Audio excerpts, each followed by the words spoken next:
ignore that. It happens. It happens. Yeah, it happens. Yeah. So, do Oh you yeah. have any upcoming events, any live performances that have been scheduled in Most your of city or any other most city? of beginning of the year is I do a lot of private events in the beginning of the year. So I have a lot of private events coming up. Right now, we're currently working on some stuff. I can't speak on these dates yet until we actually solidify them. Come in March and April. So, of course, I can't state them until we close the deals on these dates. But we do have some good stuff coming up. I will say that. And if you stay tuned to my social media as well as my website in the next week or two, once we put it back up, it'll have all of those dates listed. But if you are in the Atlanta area, I do host a jam session / open mic night on Tuesday nights at this place called Blue Lagoon Bar and Bistro. It's in Buckhead off of Cheshire Bridge. You can look on my Instagram and get the information for that. So if you are an up-and-coming artist or musician and you want a platform to work your craft out, or just keep your chops up, or if you just want to come sit in and jam, come on out. We have a lot of fun. It's a real nice event. It's at 9:30 at night, from 9:30 to 11. Just come on out and have some fun with us. All right. Will you be posting that information on your social media pages? Absolutely. All right. And thank you for that information. So I would like to also, will there be any future new music projects or any projects that you're doing in your... Go ahead. Yes. Come See Me, which is the current single. I literally just put that single out a couple of weeks ago. It's the first single to my new project entitled Conversation. As I stated before you asked, I was talking about me singing, which wound up being with Come See Me. I wanted to have something to say. So the whole idea of conversation was the conversation between a man and a woman. I find that the younger men, and of course I'm 38 years old, so I'm fairly young, but I'm a little older than the millennials. They don't know how to talk to women anymore. You listen at music as it's slowly but surely changed. You look at it melodically, you look at it lyrically, and it's so harsh and abrasive and insulting, so to say. But I wanted to bring back that sound, Thank you. For us 35 and older, how to talk to somebody. And then the bass baritone voice is gone. There's no more Teddy. There's no more Marvin Jr. There's still L.J. Reynolds. There's no more Barry. There's no more Isaac. And by me having that tone and that voice, I thought it would be a crime and a sin to let it go to waste. So as I stated before, I decided to do a project. I thought, what do I have to say? And we came up with the concept of conversation. So the project's almost done, but it's some great music. I utilize my full 4-octave voice range on this particular album. So you're gonna get from Barry to Philip Bailey on this project. So it's really good. So can you tell us when? Can you give us a little teaser and letting us know when this will happen? Will it be later this year? I'm looking at spring, early summer for release.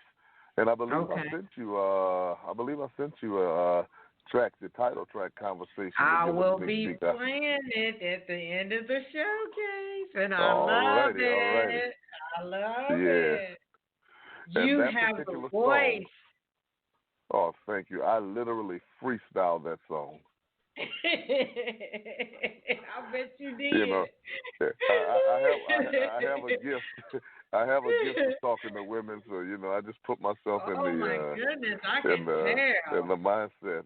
I just put myself in that mindset like I was really talking to a woman, and that was the good thing, honestly, about the music from back in the days, because the artist said everything you needed to say. You didn't have to say nothing but put the record on, and the record spoke for you. And if you were smart, you didn't say nothing. I loved how the artists back then, you felt the music, but it was because you had actual instrumentation. You could feel the emotion in every inflection and in every note that the artist like used. Barry White and Teddy Pendergrass. Yeah. Barry would be like, "Show you right, yeah, baby." Tell me a secret. Barry would say something like that. Or turn off the lights. I've been so many places, seen so many things. Oh my God! Quite as lovely as you. Oh my So God! You'd hear those. Or he'd be like, "Close the door. Let me give you what you've been waiting for." He'd say stuff like that. Or Barry would come in, "Now that I'm here, no more tears. Come here, oh, come here." You just have those. That it was just so beautiful. I'm quite sure the lady listeners are wondering why aren't you doing a cover song of one of those old school artists? Because you got the perfect voice for that. Believe it or not, I did remake "Feel the Fire." Teddy and Stephanie's version. I did remake that. Oh my gosh! That's going to be on the album. Oh my gosh! Shut the door. Yeah. If that is I awesome. lose your love for any one reason, any reason at all. So yeah, we had a little fun with that one. Oh my gosh! Oh, the ladies are probably like screaming. They can't wait for that new project to come out. So, I can't wait. What motivates you, J.Henry Live, to keep you doing your music? What is that motivation, that energy? Where are you pulling that up from? I think music in itself is motivation.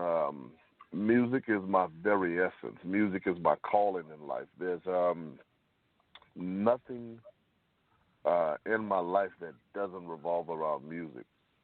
I hear music in my sleep.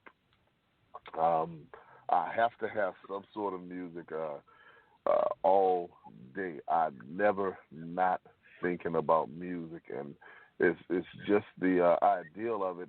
And then being a musician and an entertainer, singer, when you think about the ones who paved the way for us, it's an insult to them to not carry on the legacy or carry the torch that they build upon the foundation that they've laid for us. So, just listening at that, I could put on a Dramatics record or the Dells or the Delphonics, the Spinners, the Temptations. I can go on and on. Gladys Knight, you put those records on and you hear it and it's something in you. It just resonates with you. And it makes you want to create.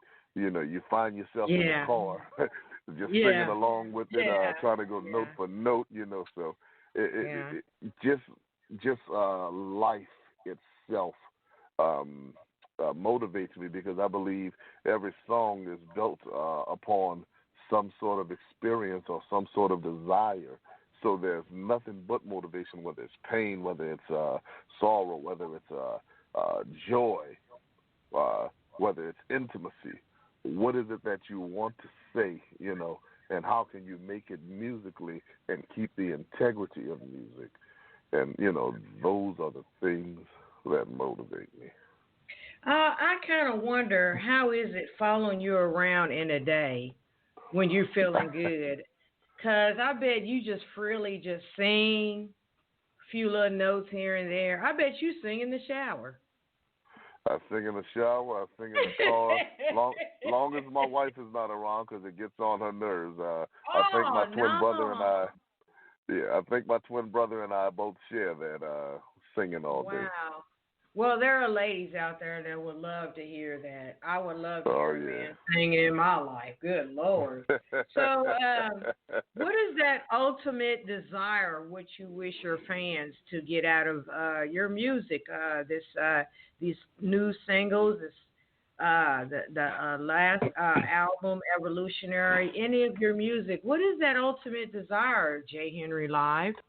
The ultimate desire, number one, is to create good music that evokes and promotes love, that creates moments, because I believe music is a moment that creates a moment. I want to create moments. I want to rekindle relationships. I want to help people with the healing process, whether it's recorded music or a live performance. I want to give people that wow factor. I also want them to understand that there is still good music. It may not be as commercial as where the industry has gone, but there is still good music there. You know, there's still music with substance. There's still music with a message, whatever that message that you want. You know, music is all music is mood music. So there's a song and there's a sound for whatever mood you want. If you want to make love, there's a sound for that with me. If you just want to dance, there's a sound for that with me.